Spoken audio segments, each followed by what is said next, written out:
नमस्कार, आप देख रहे हैं सुबह बोलेगा। मैं हूं आपके साथ शैलेंद्र चौहान और आज सुबह बोलेगा में बात करेंगे घर वापसी कब।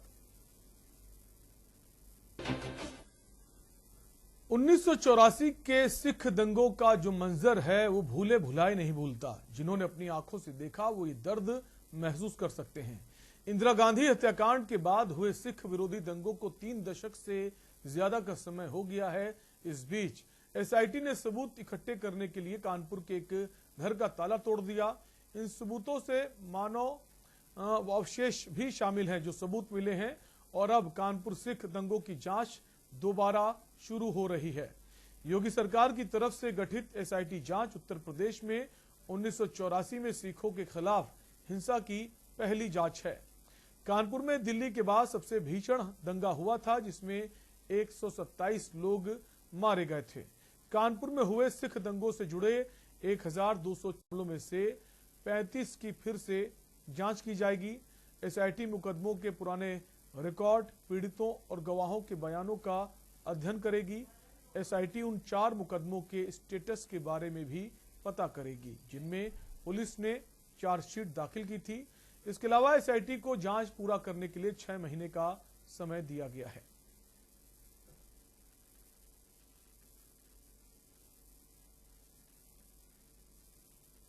तो आपको बता दें 84 में दंगे हुए थे, तमाम लोगों ने इसमें अपनी जानें गंवा दी थी। अब जो गवाह हैं इस घटना के उनसे पूछताछ हो रही है और जो आरोपी हैं वो कहां हैं उनकी भी तलाश की जा रही है। कुल मिलाकर पूरे मामले की एसआईटी जांच कर रही है। कौन विक्टिम है और जो सरकार की तरफ से उनका मुआवजा है उनको मिल पाया है कि नहीं मिल पाया है, या फिर जो आरोपी हैं जो अब तक बाहर हैं उनको अभी जेल में नहीं डाला गया है। तो तमाम जो जांचें हैं वो एसआईटी कर रही है।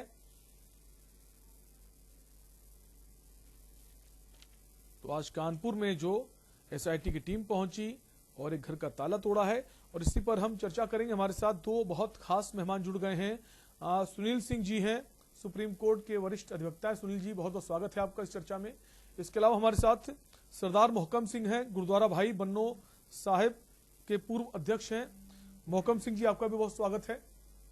जी नमस्कार। मोहकम सिंह जी, आप ही से शुरुआत करेंगे। चूंकि आज एसआईटी की टीम जो है वो कानपुर पहुंची, तो सबसे पहले आपसे अपडेट लेंगे। जो ये आज जांच की टीम पहुंची है, इसके पहले भी टीम आई है, तो क्या अब जो प्रक्रिया है वो दोबारा नए सिरे से शुरू होगी या जो पुरानी प्रक्रिया चल रही है उसी जांच में ये एक और कदम है? नहीं, देखिए जी, ये जो एसआईटी है ये आपका 3 वर्ष पूर्व जो है यहाँ पे बनाई गई थी स्पेशल 1984 की ये जांच करने के लिए दंगों की। और मेरा इसका आधार, हमने एक आरटीआई लगाई थी ये, और मेरा आरटीआई सुप्रीम कोर्ट में आधार बना था और दिल्ली गुरुद्वारा प्रबंधक कमेटी की तरफ से रिट मूव की गई थी वहां पे। तो उस पे भी और उस पे स्टेटस रिपोर्ट मांगी गई थी यूपी गवर्नमेंट से। तो जब ये माननीय मुख्यमंत्री जी के पास मैटर आया तो उन्होंने एक एसआईटी का गठन किया जो जितने जघन्य अपराध हुए थे उन दिनों उसकी जांच के लिए। मतलब एक तरह से आप समझिए कि उसको बाद में एक थाने का दर्जा भी दे दिया गया। तो ये आप ये समझिए कि सही मायने में ये जो एसआईटी बनी है तो तभी से इसकी सही मायने में जांच चालू हुई है। बिल्कुल। सुनील सिंह जी के पास आएंगे। सुनील जी, अब एसआईटी जांच तो करना शुरू कर दी है। जब से केंद्र में सरकार बनी बीजेपी की तरफ से इन्होंने इस चीज को बहुत महत्व दिया है कि और केंद्र सरकार की सुनील जी, आपको आवाज आ रही मेरी? क्लियर है सर जी। सुनील जी, जब केंद्र सरकार ने पहल की और अब जो एसआईटी की जांच कर रही है, कई राज्यों में कर रही है, उसमें उत्तर प्रदेश की अगर बात करें तो 2019 में प्रदेश सरकार ने इसे गठित किया।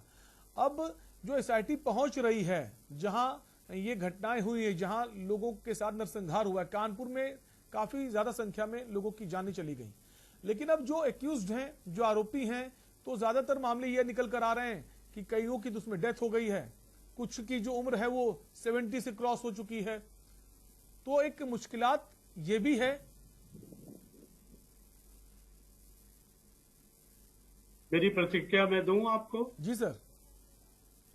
इसमें कोई मुश्किलात नहीं है। अगर आप किसी के हत्या के आरोपी हैं या आपके ऊपर हत्या का आरोप है, आप 100 साल के हो जाएं, कालांतर में उससे न्याय की प्रक्रिया नहीं रुकती। और जो पीड़ित है, जिसको जो घर में हत्या हुई है या जिसने आपके खिलाफ इल्जाम लगाया है, उसको तो न्याय चाहिए और न्याय का पहिया कभी नहीं रुकता। क्रिमिनल जस्टिस सिस्टम जो अपने कंट्री में बनाया गया है, ये सरकार बनाम अपराधी होता है, कथित अपराधी होता है। अब ये जो एसआईटी बनी है, कानपुर में लगभग 127 लोगों की हत्या हुई थी, ऐसा माना जाता है या ऐसा केस है। उसमें लगभग 27 के करीब हमारे उस केस से संबंधित चश्मदीद गवाह या मौके के गवाह या बहुत महत्वपूर्ण गवाह जो कि चिन्हित किए गए एसआईटी के द्वारा बड़े मेहनत और प्रयास के बाद, वो सारे लोग पंजाब के शहरों में चले गए, उसी वक्त चले गए, आप चले गए। अब किसी एसआईटी की जो जांच होती है, वो एफआईआर की जांच और इसकी जांच एक तरह होती है। जांच की पहली प्रक्रिया होती है पीड़ित का बयान लेना, गवाह का बयान लेना, जिसके ऊपर एलिगेशन है उसका बयान लेना। तो अब एसआईटी अपने सही कदम पे चली, न्याय अपने सही कदम पे चला। सुप्रीम कोर्ट ने भी बहुत अच्छे से, जैसा हमारे भाई साहब ने बताया, सिंह साहब ने, सबने इसको गंभीरता से लिया। आपका लास्ट का वाक्य था कि वो लोग 100 साल के हो गए हैं, इससे कोई फर्क नहीं पड़ता। जब हमें याद है, मैं कोई भड़काऊ भाषण नहीं दे रहा हूं पॉलिटिकल, हम जब हाई स्कूल में थे और 84 का दंगा हुआ और गंगा जी से नहा करके हम लौट रहे थे, एक सिख फैमिली फंस गई थी। हम 4 लोगों ने उनको कवर करके अपने बुला नाला नीची बाग गुरुद्वारे में उनको हैंडओवर किया और कहा कि चाचा जान आप आगे न जाएं, आप खतरे में हैं। ये तो एक घटना थी। लेकिन जो कानपुर में हमारे क्लाइंट थे, जानने वाले सीआईएसएफ के सब इंस्पेक्टर थे, उनके जैसा उन्होंने हमको दुख बयां किया अपने सामने कि उनके दामाद को, बेटों को जलाकर बांस में टांग दिया, उनकी जलती हुई तो जिसका दुख तकलीफ है उसने एफआईआर किया या उसने अपनी बातों को कहा। अब ये सिंह साहब ने अथक प्रयास करके, भगीरथ प्रयास करके, इन्होंने मुकदमे को सही धारा में लेके आए और इनको बहुत नमन है मेरा, बहुत प्रणाम है मेरा। और हम लोगों को ऐसे ही लोगों की जरूरत है और हमको, आपको, मीडिया को, समाज को, हर किसी को ऐसे लोगों को प्रोटेक्शन देना चाहिए, इनको सहयोग देना चाहिए। कोई तकलीफ नहीं है। अगर जिसके ऊपर अपराध लगा है और वो 100 साल का या 103 साल का हो गया है, तो कानून में उसकी कहीं कोई माफी नहीं है। हाँ, जब कानून की सारी प्रक्रिया खत्म हो जाएगी, न्यायालय, निचले की न्यायालय, फिर हाई कोर्ट, फिर सुप्रीम कोर्ट कंफर्म कर देता है, सिर्फ 1 माह में ही उसको क्षमा कर सकते हैं। पर चूंकि अभी जांच की ये शुरुआत हुई है बहुत सालों के बाद, दशकों के बाद, तो अभी उनकी तकलीफ की यहाँ कोई गुंजाइश नहीं है। यहाँ सिर्फ न्याय और न्याय की प्रक्रिया की गुंजाइश। बिल्कुल। अब जो जांच हो रही है, अब जांच सही दिशा में हो रही है। हालांकि थोड़ी सी देरी जरूर हुई, अगर यही जांच पहले होती तो शायद जो न्याय मिलने में देरी हुई है वो देरी ना होती। और जो तमाम ऐसे दंगाई थे उस वक्त के, जिनमें काफी ज्यादा संख्या है, अगर सिर्फ यहाँ की बात करें तो 146 दंगाई जो चिन्हित हुए, उनमें 79 लोगों की तो मौत हो चुकी है। अगर थोड़ा पहले इसकी पहल की जाती, सरकार की तरफ से इनिशिएटिव लिया जाता, कोशिश की जाती, तो उनको सजा मिल सकती थी। मोहकम सिंह जी के पास आएंगे। मोहकम सिंह जी, एक देरी हुई है, अगर ये प्रक्रिया पहले शुरू होती तो शायद इतना लंबा वक्त न लगता। जैसा कि अभी मैं पढ़ पा रहा हूं, सिर्फ यहाँ की अगर बात करें 146 दंगाई चिन्हित किए गए थे, जिनमें 79 लोगों की मौत हो चुकी है और जो बचे हैं दंगाइयों की संख्या 67 रह गई। उनमें ज्यादातर जो हैं 75 वर्ष से ज्यादा हैं और या फिर गंभीर बीमारियों से जूझ रहे हैं। मोहकम सिंह जी, सरकारें पहले रही हैं, खाली उन्होंने एक अपना जो है, किसी ने कमीशन बना दिया, किसी ने कुछ कर दिया, जिसकी कोई लीगल सैंक्टिटी नहीं थी। सिर्फ वो टाइम पास कर रहे थे। या आप ऐसे भी कह सकते हैं, अगर मैं स्पष्ट शब्दों में कहूं, कि उनकी कोई मंशा ही नहीं थी दोषियों को सजा देने की। जब इतने बड़े जघन्य अपराध हुए, मेरे यहाँ पे घर के सामने हमारे 2 सगे भाइयों को जिंदा जला दिया गया, हम लोग सब खड़े हुए थे, और ऐसे ऐसे जघन्य अपराध हुए और सरकारें जो है टालती रही, ये कमीशन बना दो, फलाना कमीशन बना दो, न्यायमूर्ति बना दो, वो सब कुछ नहीं। ये तो सही जो है, ये सही दिशा में अब जांच चली है, मगर अब बात वही आ जाती है ना, जैसे कहावत है, justice delayed is justice denied. अब इसमें से बहुत ही जेन्युइन प्रॉब्लम्स आ रही हैं। जैसे कई लोग जो है जिनके घर डेथ्स हुई थी, खासकर वो लोग शिफ्ट कर गए हैं, कानपुर छोड़ गए हैं, कुछ पंजाब चले गए, कुछ मद्रास चले गए, कुछ जबलपुर, जहाँ जहाँ जिनके जो रिश्तेदार थे, जिनकी फैमिली खत्म हो गई, नस्ल नमूद हो गई, 5-5, 7-7 लोग एक घर के मारे गए, एक कर्नल साहब थे उनके घर के 21 लोग मारे गए। तो इतना जुल्म हुआ। ये तो चलिए अभी थोड़ा सा हमको एक सॉलिस मिला है कि ये सरकार ने अब जो है ये एसआईटी गठित की है, और मैं समझता हूँ कि इनकी जो बेस है, एक उस वक्त पीयूसीएल की रिपोर्ट थी दोषी कौन, वो मैंने एसआईटी को मैंने ही मुहैया कराई थी, और उसकी बेसिस पे जांच काफी आगे बढ़ चुकी है, और काफी लगभग 70 लोगों के नाम बिल्कुल फाइनल होके ये लखनऊ चले गए हैं। मगर ये मेरे ख्याल से ये जो इलेक्शन की प्रक्रिया बीच में आ गई, उसके करके उनको क्लियर मिला, और हमारे एसआईटी के लोगों ने बहुत मेहनत की, हम लोग ने भी उनको बहुत सपोर्ट किया, क्योंकि एक बड़ा कठिन जॉब था इतने सालों के बाद, क्योंकि कोई जब बच्चे छोटे थे या कोई अब सामने आना नहीं चाहता, या काफी उसके कई और कारण थे, तो अब हमको उम्मीद है कि इसमें कुछ ना कुछ तो जरूर रिजल्ट निकलेगा। और मैं समझता हूँ कि ऐसे कोई 10-15 लोगों को भी अगर जेल हो जाएगी तो आगे से लोगों को एक सबक मिलेगा, और हम लोग के जख्मों पे कम से कम कुछ मरहम लग पाएगी। बिल्कुल। सुनील जी, जैसे आपने सुना मोहकम सिंह जी को कि उन्होंने कहा सरकार ने अब पहल की, पुरानी सरकारों ने कोशिश नहीं की। हम देखते हैं अगर कई ऐसे मामले होते हैं जिसमें सरकार अगर कोशिश नहीं करती तो एक दूसरा कोई याचिका लगा देता है कोर्ट में कि इस पर सुनवाई हो, तो ऐसी याचिकाएं तो बहुत लगाई गई सुप्रीम कोर्ट में, तो क्या सुप्रीम कोर्ट की तरफ से भी देरी हुई सर?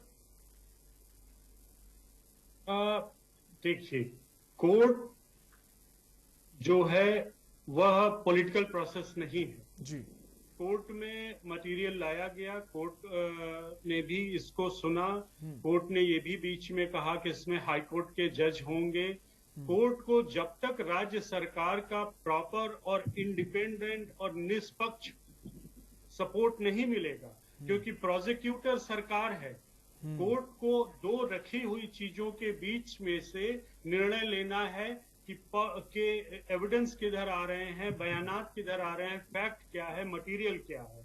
ये सरकारों की शिथिलता हो सकती है जिसकी वजह से सुप्रीम कोर्ट का तीक्ष्ण ऑब्जर्वेशन नहीं आया, या उसमें जो कुछ भी देरी हुई उसके लिए सुप्रीम कोर्ट को जिम्मेदार ठहराना बहुत उचित नहीं होगा।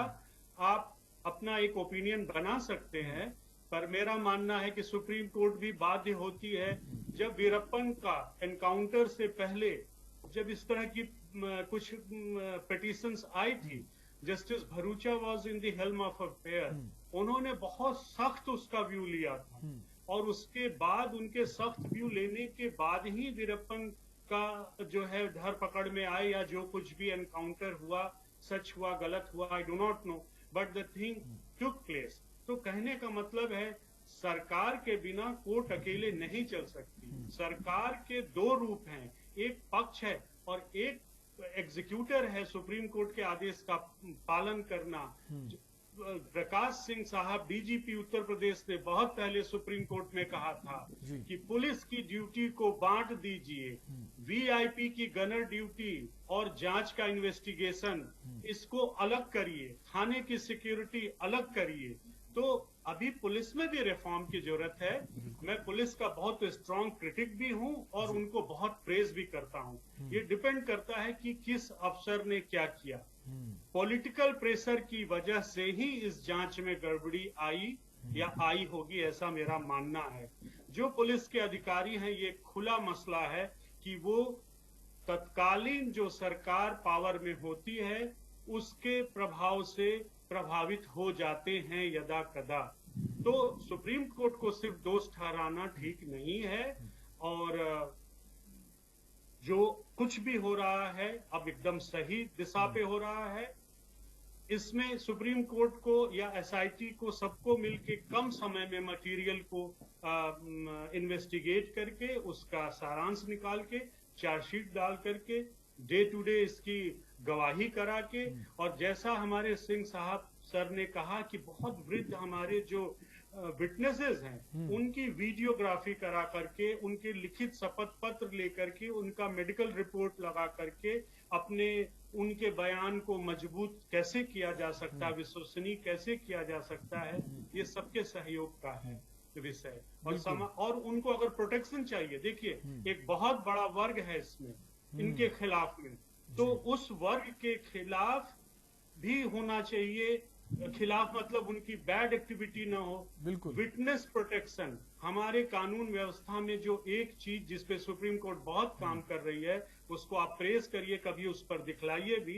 विटनेसेस जो हैं, ये जो अब के 27 विटनेसेस हैं, इनको राज्य सरकार के स्पेशल गेस्ट, बिल्कुल, इनको स्पेशल दर्जा दीजिए, क्योंकि आपके राज्य, आपके भारत सरकार, उत्तर प्रदेश सरकार में जो अन्याय हुआ है, उस अन्याय को न्याय दिलाने के ये विशिष्ट सिपाही बिल्कुल। हैं। और राज्य इनको सरकार विशिष्ट की दर्जा इसमें दीजिए। एक अहम भूमिका होती है।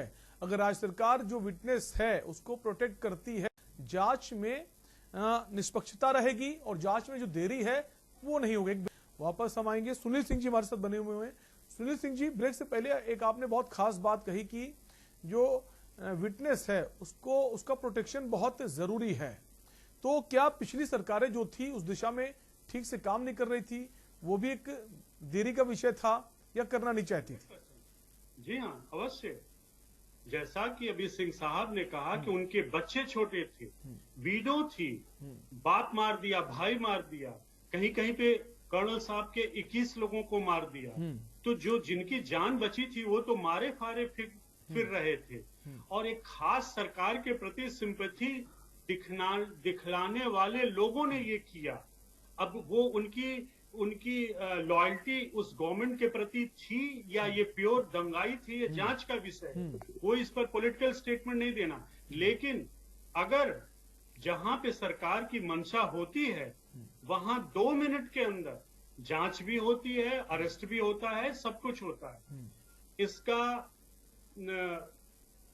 सेफली ये निष्कर्ष निकाला जा सकता है इनके कंडक्ट से। जो चीजें प्रथम दृष्टया दिखी कि आपको इतने साल लग गए इस जांच को चलाने में और दिखाने में, अगर उनके प्रोटेक्शन दिया जाता, अगर उनको एक खास टेंट में टेम्पररी और परमानेंट स्ट्रक्चर दिया जाता, उनको कोर्ट रूम दिया जाता, उनको लाने जाने का फुल प्रोटेक्शन दिया जाता, वो ज्यादा आगे आती, वो ज्यादा सक्रिय होती, तो जांच जल्दी होती और वो मुकदमे जल्दी चलती। जो मुकदमे खराब हुए उसमें कहीं न कहीं हो सकता है कि डरे हुए गवाहों की शिथिलता की वजह से वह कारण हो सकता है। और किसी भी न्याय की प्रक्रिया में सहायता करने में, कोताही करने में यदि किसी सरकार का हाथ है या पाया जाता है, तो वो सरकार दोषी मानी जानी चाहिए। बिल्कुल मानी जानी चाहिए। मोहकम सिंह जी हमारे साथ बने हुए हैं।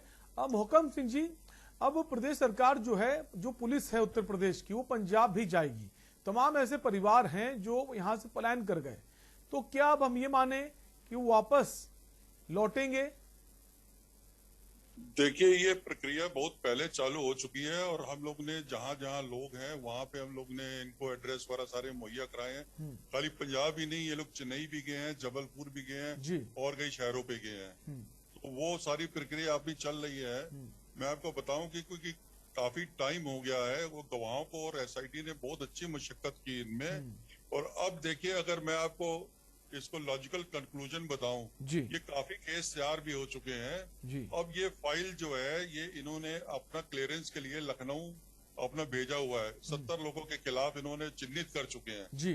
अब ये इलेक्शन करके हम, या हो सकता है कोई इसमें ऐसी कोई अड़ंगे आ रही हो कि वहां से क्लियर होगा, तो काफी केसेस जो हैं क्लियर हो चुके हैं। ये पंजाब अब जो जा रहे, कोई थोड़ा बहुत जितना इनको मिल सकता था वो सारा इन्होंने एविडेंस इकट्ठा कर लिया जो पॉसिबल था। पॉसिबल नहीं था वो तो फिर जैसे जो लोग ही नहीं मिले, कई ऐसे भी सामने आए कि लोग गवाही देना नहीं चाहते थे या सामने लोग आए नहीं। तो मगर अब जो है, जो रिजल्ट है, अब सिर्फ रिजल्ट जो है अब आना है। बाकी सारी प्रिपरेशन और जो काम एसआईटी ने करना था वो मेरे हिसाब से कर चुकी है। लखनऊ से क्लियरेंस मिलना है और जैसे ही इसको माननीय मुख्यमंत्री जी वहां से क्लियर करेंगे तो मेरे हिसाब से इसमें जरूर कुछ ना कुछ जो है आगे हमें अच्छा देखने को मिलेगा। मतलब कुल मिलाकर जो जांच चल रही है जिस दिशा में, उससे आप लोग संतुष्ट हैं और जांच ठीक चल रही है। बहुत जल्द जो है क्लियरेंस भी हो जाएगा। वक्त का अभाव है। आपका बहुत बहुत शुक्रिया सरदार मोहकम सिंह जी इस चर्चा में हमारे साथ बने रहने के लिए। साथ ही साथ सुनील सिंह जी बहुत बहुत शुक्रिया हमारे साथ जुड़े रहने के लिए। तो आज का जो टॉपिक था सुबह बोलेगा में घर वापसी कब होगी, जो 1984 में जो दंगा हुआ था, तमाम लोगों ने अपनी जान गंवा दी थी। बहुत सारे लोग अपना जो शहर था वो छोड़कर दूसरी जगह शिफ्ट हो गए। अब वहां पर जो जांच टीम जाएगी उनसे पूछताछ करेगी, जो जिम्मेदार हैं उनके ऊपर अब कार्रवाई होने वाली है बहुत जल्द। फिलहाल के लिए आपसे लेंगे इजाजत। देखते रहिए के न्यूज़ इंडिया। नमस्कार।